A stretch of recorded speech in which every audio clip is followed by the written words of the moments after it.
Career gap വന്നതോടുകൂടി ഇനി ഒരു ജോലിക്ക് കയറാനേ പറ്റത്തില്ല എന്ന മൈൻഡ് സെറ്റിലേക്ക് എത്തി കോൺഫിഡൻസ് ഒക്കെ പോയ ഒത്തിരി ആൾക്കാരുണ്ട്. അങ്ങനെയുള്ള ഒരുപാട് മെസ്സേജുകൾ എനിക്ക് വരാറുമുണ്ട്. ഇന്നത്തെ ഈ വീഡിയോ അങ്ങനെ കരിയർ ഗ്യാപ്പ് വന്നവർക്കുള്ളതാണ്. നിങ്ങൾ ഈ വീഡിയോ മുഴുവനായി കാണുക. ഞാൻ പറയുന്ന ചെറിയ ചെറിയ സ്റ്റെപ്പുകളിലൂടെ നിങ്ങൾ കടന്നു പോവുകയാണെങ്കിൽ നിങ്ങൾക്കും കോൺഫിഡൻസോടുകൂടി ഒരു ജോലിയെ ഫേസ് ചെയ്യാവുന്നതാണ്. യാതൊരു പ്രശ്നവുമില്ല. Watch the video till the end.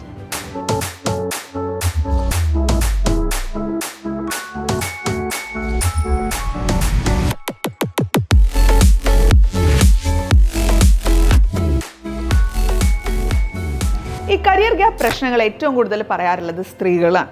അതായത് കല്യാണം കഴിഞ്ഞിട്ട് ഒരു കുഞ്ഞൊക്കെ ആകുമ്പോഴത്തേനും മോസ്റ്റ് ഓഫ് ദി ലേഡീസിന് ഒരു ചെറിയ ഗ്യാപ്പെങ്കിലും വന്നിട്ടുണ്ടാവും. അപ്പോൾ ഈ ഗ്യാപ്പ് വരുന്നതോടുകൂടി നമ്മൾ ഒരു വർക്ക് എൻവിറോൺമെൻറ്റിൽ നിന്ന് ടോട്ടലി ടച്ച് പോയി പിന്നീട് ഒരു സ്ഥലത്തേക്ക് അപ്ലൈ ചെയ്യുമ്പോഴത്തേനും ഈ ഗ്യാപ്പ് കാരണം മാത്രം നമുക്ക് ജോലിയേ കിട്ടുന്നില്ല എന്ന് പറഞ്ഞിട്ട് വിഷമിക്കുന്ന ഒരുപാട് സ്ത്രീകളുണ്ട്. ഞാൻ നേരത്തെ എങ്ങനെയാണ് സെൽഫ് ഇൻട്രൊഡക്ഷൻ ചെയ്യാൻ പറ്റുക എന്നുള്ളതിൽ ഒരു വീഡിയോ ചെയ്തിരുന്നില്ല, ഇൻ്റർവ്യൂവിനെ ഹൗ ടു ഇൻട്രൊഡ്യൂസ് യുവർ സെൽഫ് എന്നുള്ളത്. ആ ഒരു വീഡിയോൻ്റെ താഴെയുള്ള കമൻറ്റുകളിലും ഇതൊക്കെ ഒരുപാട് പേര് ചോദിച്ചിട്ടുണ്ട്. കരിയർ ഗ്യാപ്പ് വന്നവരാണ് നമ്മൾ, അപ്പോൾ നമ്മൾ ഇൻട്രൊഡ്യൂസ് ചെയ്യുന്ന സമയത്ത് എങ്ങനെയാണ് ചെയ്യേണ്ടത്, ഞങ്ങൾക്കിനി ഒന്നും ചെയ്യാൻ പറ്റത്തില്ലല്ലോ, ഇങ്ങനെയൊക്കെ പറയുന്ന കമൻറ്റുകൾ. അപ്പോൾ ഇതൊക്കെ കണ്ടപ്പോഴത്തേനും ഞാൻ വിചാരിച്ചു ഇങ്ങനത്തെ എന്താ പറയുക, ഒരു ബിഗ് സെറ്റ് ഓഫ് പീപ്പിൾ ഉണ്ട്. അവർക്ക് വേണ്ടിയിട്ടാണ് ഞാനിന്ന് ഈ വീഡിയോ ചെയ്യാമെന്ന് തന്നെ വിചാരിച്ചത്. ഇതിൽ ആദ്യമായിട്ട് എനിക്ക് നിങ്ങളോട് പറയാനുള്ള കാര്യം, നിങ്ങൾക്കൊരു ഗ്യാപ്പ് വന്നിട്ടുണ്ട് എങ്കിൽ അതൊരു ക്രൈമൊന്നുമല്ല, അത് സംഭവിക്കാവുന്ന ഒരു കാര്യമാണ്. First thing, on your gap. നിങ്ങൾ ആ ഗ്യാപ്പ് എടുത്തിട്ടുണ്ട് എന്നുള്ളത് അതിനെ നിങ്ങൾ തന്നെ ആദ്യം ഒന്ന് ഓൺ ചെയ്യുക. അത് ഓൺ ചെയ്യുന്നതോടുകൂടി തന്നെ നിങ്ങൾക്കൊരു കോൺഫിഡൻസ് വരും. അതൊരു കുറ്റകൃത്യമല്ല. ദയവ് ചെയ്ത് അത് ആദ്യം മനസ്സിലാക്കും. ഇത് ഓൺ ചെയ്യാന്ന് പറഞ്ഞാൽ എന്താണ്? നമ്മൾ അവിടെ മറയ്ക്കേണ്ട ആവശ്യമില്ല എന്നതാണ് അർത്ഥം. ഒരു ഗ്യാപ്പ് വന്ന ആൾക്കാരോ ഗ്യാപ്പ് അങ്ങ് പറയുമ്പോഴത്തേനും അതുകൊണ്ട് മാത്രം അങ്ങ് ജോലി പോകും എന്ന് വിചാരിച്ചിട്ട് അതിനെ മറയ്ക്കാൻ വേണ്ടിയിട്ട് കുറേ കള്ളത്തരങ്ങളൊക്കെ പറഞ്ഞിട്ട് എന്തിനാന്ന് ആവശ്യമേ ഇല്ല. നിങ്ങൾക്കൊരു ഗ്യാപ്പ് വന്നിട്ടുണ്ട് എങ്കിൽ ആ ഗ്യാപ്പ് നിങ്ങളുടെ സെൽഫ് ഇൻട്രൊഡക്ഷൻ്റെ സമയത്ത് ധൈര്യമായി നിങ്ങളുടെ മുൻപിൽ ഇൻ്റർവ്യൂ ചെയ്യാനിരിക്കുന്ന ആളോട് പറയൂ. ആ ഗ്യാപ്പ് വന്നതിൻ്റെ റീസൺ എന്താണെന്നുള്ളത് പറയൂ. ഒരുപക്ഷെ നിങ്ങളുടെ പേഴ്സണൽ ലൈഫിലെ എന്തെങ്കിലും കാര്യങ്ങളായിരിക്കാം, കല്യാണം, പ്രസവം, അതുപോലുള്ള എന്തെങ്കിലും കാര്യങ്ങളായിരിക്കാം നിങ്ങൾക്ക് ഗ്യാപ്പ് വന്നതിന് കാരണം.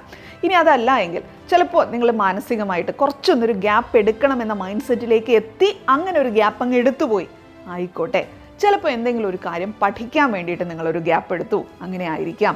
ഇനി ഒരു പക്ഷേ നമുക്കൊരു ജോലി കിട്ടിയില്ല, നമ്മൾ വിചാരിച്ചൊരു ജോലി കിട്ടാതെ നമ്മളിങ്ങനെ തപ്പി നടക്കുകയായിരുന്നു, അത് കാരണം നമുക്കൊരു ഗ്യാപ്പ് വന്നു. ഈ കാരണങ്ങളിൽ എന്തുമായിക്കൊള്ളട്ടെ നിങ്ങളുടെ കാരണം, ആ കാരണത്തിനെ നിങ്ങൾ ആദ്യം അങ്ങോട്ട് ഓൺ ചെയ്യുക. അതായത് നിങ്ങൾ അങ്ങനെ ഒരു കാര്യത്തിലൂടെ കടന്നു പോയിട്ടുണ്ട് എന്നുള്ളത് പറയാൻ മടിക്കാതിരിക്കുക എന്നുള്ളത് ആണ് ഞാൻ അർത്ഥമാക്കിയത്. നിങ്ങളവിടെ ഇതിനെ മറക്കേണ്ട യാതൊരു ആവശ്യമില്ല. So that is number 1.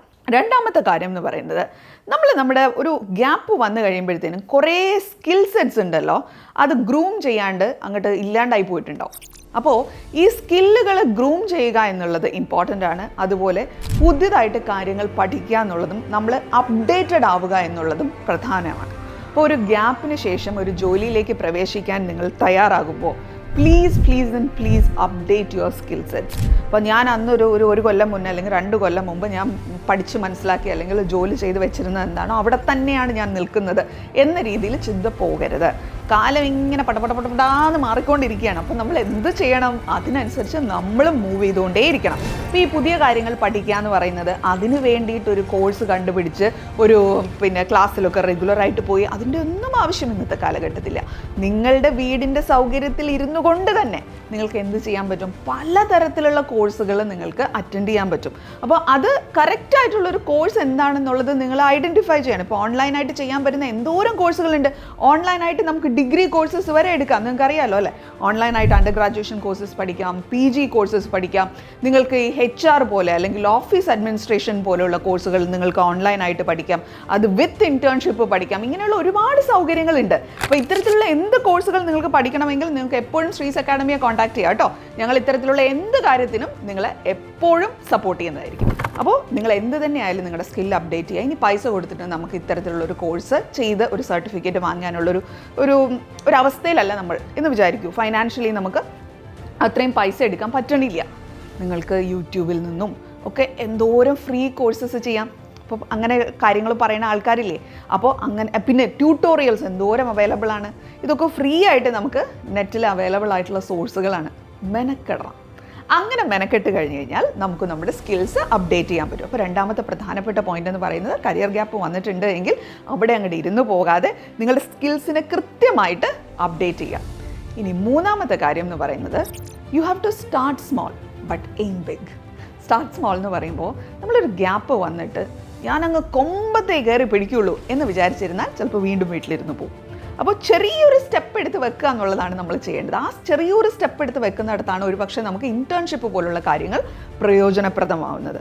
അപ്പോൾ നമുക്കൊരു ഫുൾ ടൈം ജോബിലേക്ക് കയറാൻ പറ്റിയില്ല എങ്കിലും ഈ ഇൻറ്റേൺഷിപ്പിൻ്റെ എക്സ്പീരിയൻസ് ആൻഡ് എക്സ്പോഷർ നമ്മളെ ചിലപ്പം ഹെൽപ്പ് ചെയ്യും. അപ്പോൾ ഇൻറ്റേൺഷിപ്പ് പോലുള്ള കാര്യങ്ങൾ ഒരു സ്മോൾ സ്റ്റെപ്പാണ്. ഇനി നമ്മൾ വിചാരിക്കുന്ന ഒരു എയിം, നമ്മൾ കരിയർ ഗോളായിട്ട് സങ്കല്പിക്കുന്ന ഒരു കാര്യമൊക്കെ ഒരു വലിയ പൊസിഷനാണ് എങ്കിൽ ഒരു ഗ്യാപ്പ് കഴിഞ്ഞ് ഇമീഡിയറ്റ്ലി നമുക്ക് അങ്ങനെ ഒരു സീനിയർ പൊസിഷനിലേക്കൊക്കെ കയറാൻ പറ്റിയെന്ന് വരില്ല. അപ്പോൾ നമ്മളൊരു പക്ഷേ കുറച്ച് സീനിയർ ആയിട്ടുള്ളൊരു റോളൊക്കെ വഹിച്ചിട്ടൊരു ഗ്യാപ്പ് വന്ന ആളാണെന്ന് വിചാരിക്കും. അപ്പം വീണ്ടും അവിടെ കിട്ടിയാൽ മാത്രമേ ഞാൻ പോവുള്ളൂ എന്ന് വിചാരിക്കുന്നതിന് പകരം അതിൽ താഴൊരു പൊസിഷനാണ് എങ്കിൽ പോലും അങ്ങനെ എടുത്തു നോക്കൂ. ആ പൊസിഷനിൽ ഇരുന്നു കൊണ്ട് നിങ്ങൾക്ക് വളരാൻ സാധിക്കും. നിങ്ങൾ ഈ ടൈമിങ്ങിൻ്റെ ഗ്യാപ്പ് ഉണ്ടല്ലോ, ഇത് എത്രത്തോളം കൂടി വരുന്നുവോ അത്രത്തോളം നമ്മളൊരു പേഴ്സണൽ കോൺഫിഡൻസ് കുറഞ്ഞു പോകുന്ന അവസ്ഥയിലേക്ക് പോകും. അതാണ് ഞാനിപ്പോൾ കണ്ടുകൊണ്ടിരിക്കുന്ന കാര്യം. അത് സംഭവിക്കാതിരിക്കണമെങ്കിൽ നിങ്ങൾ ചെയ്യേണ്ടത് ചെറുതായിട്ടെങ്കിലും ഒരു സ്റ്റെപ്പ് അങ്ങോട്ടേക്ക് എടുത്തു വെക്കുക എന്നുള്ളതാണ്. നാലാമത്തെ കാര്യം, you have to redesign your resume. നിങ്ങൾ പണ്ട് ചെയ്തു വെച്ച ആ സാധനം ഉണ്ടല്ലോ, ആ ഒരു കോപ്പിയും എടുത്ത് കയ്യിൽ വെച്ചിട്ട് ഇത് വെച്ചിട്ട് ഞാൻ അപ്ലൈ ചെയ്യുമെന്ന് വിചാരിച്ചിരുന്നു കഴിഞ്ഞ് കഴിഞ്ഞാൽ നടക്കില്ല. കാലഘട്ടത്തിനനുസരിച്ച് നിങ്ങളുടെ റെസ്യൂമേ നിങ്ങൾ റീഡിസൈൻ ചെയ്യേണ്ടി വരും. ഈ ഗ്യാപ്പ് വന്നിട്ടുണ്ട് എങ്കിൽ ആ ഗ്യാപ്പ് യൂട്ടിലൈസ് ചെയ്ത രീതിയിലുള്ള എന്തെങ്കിലും കാര്യങ്ങൾ ഒരുപക്ഷെ നമ്മൾ അതിനകത്ത് മെൻഷൻ ചെയ്യേണ്ടി വരും. അപ്പോൾ നമ്മൾ ഒരു ഗ്യാപ്പിന് ശേഷം എപ്പോഴാണോ അപ്ലൈ ചെയ്യാൻ തുടങ്ങുന്നത് ആ സമയത്ത് നിങ്ങളുടെ റെസ്യൂമേക്ക് ഒരു റീഡിസൈനിങ് ആവശ്യമായി വരും. ഈ റീഡിസൈനിങ്ങിന് എഗെയിൻ അതിന് ഒരുപാട് ടെംപ്ലേറ്റുകളും കാര്യങ്ങളും ഒക്കെ ഓൺലൈൻ തന്നെ അവൈലബിൾ ആണ്. മെനക്കെട്ടിരുന്ന് ഇതൊന്നും സ്വയം കണ്ടുപിടിച്ച് ചെയ്യാനാകുന്നില്ല എങ്കിൽ ഇൻ്റർവ്യൂ എങ്ങനെ അറ്റൻഡ് ചെയ്യണം എന്നുള്ളത്, അതായത് സ്റ്റാർട്ടിങ് ഫ്രം ഒരു CV മേക്കിംഗ് ടു ഒരു താങ്ക് യു ലെറ്റർ അയക്കുന്നത് വരെ എന്തൊക്കെ ചോദ്യങ്ങൾ ഒരു ഇൻ്റർവ്യൂവിൽ ചോദിക്കാം, അതിന് ഏത് തരത്തിൽ നിങ്ങൾ ഉത്തരം പറയണം, ഇതെല്ലാം ചേർത്തിട്ട് ഒരു ഇൻ്റർവ്യൂ മാനേജ്മെൻറ്റിൻ്റെ റെക്കോർഡഡ് സെഷൻ, അത് ഞാൻ തന്നെ ചെയ്തിട്ടുള്ളതാണ്. എൻ്റെ ഇത്രയും വർഷത്തെ അനുഭവങ്ങൾ ചേർത്ത് ചെയ്തിട്ടുള്ള ഒരു ഇൻ്റർവ്യൂ മാനേജ്മെൻറ്റ് സെഷനുണ്ട്. വളരെ ചെറിയ പൈസയ്ക്ക് നിങ്ങൾക്ക് ആ ഒരു ഓൺലൈൻ സെഷൻ, റെക്കോർഡഡ് സെഷൻ നിങ്ങളുടെ വീടിൻ്റെ സൗകര്യത്തിലിരുന്നിട്ട് നിങ്ങൾക്ക് അറ്റൻഡ് ചെയ്യാൻ പറ്റും. അത്തരത്തിലുള്ള എന്തെങ്കിലും ഒരു കാര്യം നിങ്ങൾക്ക് അറ്റൻഡ് ചെയ്തുകൊണ്ട് ഈ കാര്യങ്ങൾ നിങ്ങൾക്ക് മനസ്സിലാക്കാം. ഹൗവർ നിങ്ങൾ അറ്റൻഡ് ചെയ്യുന്നു ചെയ്യാതിരിക്കുന്നു അത് നിങ്ങളുടെ ചോയ്സ്. പക്ഷേ നിങ്ങൾ നിർബന്ധമായും നിങ്ങളുടെ റെസ്യൂമെ റീഡിസൈൻ ചെയ്തിട്ടുണ്ടാവണം. അത് നിർബന്ധമാണ്. അഞ്ചാമത്തെ point, please believe in your second chance. നിങ്ങൾക്ക് കിട്ടിയിരിക്കുന്ന രണ്ടാമത്തെ ഒരു ചാൻസ് ആണിത്. ആ സെക്കൻഡ് ചാൻസിൽ നിങ്ങൾ ബിലീവ് ചെയ്തേ പറ്റുള്ളൂ. അതല്ലാണ്ട് ഇനി എനിക്ക് അങ്ങനെ ഒരു ചാൻസേ ഇല്ല, ഉണ്ടാവില്ല എന്ന മൈൻഡ് സെറ്റിലേക്ക് പോകരുത്. ചിലപ്പോൾ നിങ്ങൾ രണ്ടാമത്തെ ചാൻസിൽ ഇൻ്റർവ്യൂ അറ്റൻഡ് ചെയ്യാൻ പോകുമ്പോഴത്തേനും നിങ്ങളുടെ കോൺഫിഡൻസ് കുറവ് കാരണം 1-2 സ്ഥലം കിട്ടാതെ പോയിട്ടുണ്ടാവും. ഇതോടുകൂടി ഇനി ഒരു കാലത്തും കിട്ടുകയില്ല എന്ന മൈൻഡ് സെറ്റിലേക്ക് പോകരുതേ. അതുപോലെ നിങ്ങൾ കുറേ ഇടത്ത് നിങ്ങളുടെ CV ഫോർവേഡ് ചെയ്തിട്ടുണ്ടാവും, പക്ഷെ ഒരിടത്തു നിന്നും ഒരു ഇൻ്റർവ്യൂ കോൾ പോലും വന്നിട്ടുണ്ടാവില്ല. അപ്പോൾ ഇത് മനസ്സിൽ ഇങ്ങനെ വന്നിട്ട് ഒരു സെക്കൻഡ് ചാൻസ് ഇനി എനിക്ക് ലൈഫിൽ ഉണ്ടാവുകയില്ല എന്ന് പറയുന്ന ഒരു തോട്ടിലേക്ക് പലരും ചെന്നെത്താറുണ്ട്. അങ്ങനെ ഒന്നും നിങ്ങൾ പോകേണ്ട ആവശ്യമില്ല. You have to believe in your second chance. അത് നിങ്ങളുടെ ലൈഫിൽ സംഭവിക്കും. പക്ഷെ അതിനുവേണ്ടി കൺസിസ്റ്റൻ്റ് ആയിട്ട് നിങ്ങൾ ട്രൈ ചെയ്തേ മതിയാവുള്ളൂ. ആ കൺസിസ്റ്റൻസി ഇല്ലായ്മ നിങ്ങൾക്കുണ്ട് എങ്കിൽ പിന്നെ പറഞ്ഞിട്ട് യാതൊരു കാര്യവുമില്ല. സോ 5 കാര്യങ്ങൾ ഞാൻ നിങ്ങൾക്ക് പറഞ്ഞു തന്നു. ഈ 5 കാര്യങ്ങൾ നിങ്ങളൊന്ന് പ്രാവർത്തികമാക്കാൻ ശ്രമിച്ചാൽ നിങ്ങൾക്ക് ഈ ഒരു സെക്കൻഡ് ചാൻസ് ഉണ്ടല്ലോ, ഒരു കരിയർ ഗ്യാപ്പ് വന്നതിന് ശേഷമുള്ള ചാൻസ്, ആ ചാൻസിലൂടെ ബ്യൂട്ടിഫുള്ളി കടന്നു പോകാൻ സാധിക്കും. കരിയറിൽ നിങ്ങൾ ആഗ്രഹിക്കുന്ന ലക്ഷ്യങ്ങളിലേക്ക് നിങ്ങൾക്ക് എത്തിച്ചേരാനും സാധിക്കും. Keep going. Happy learning.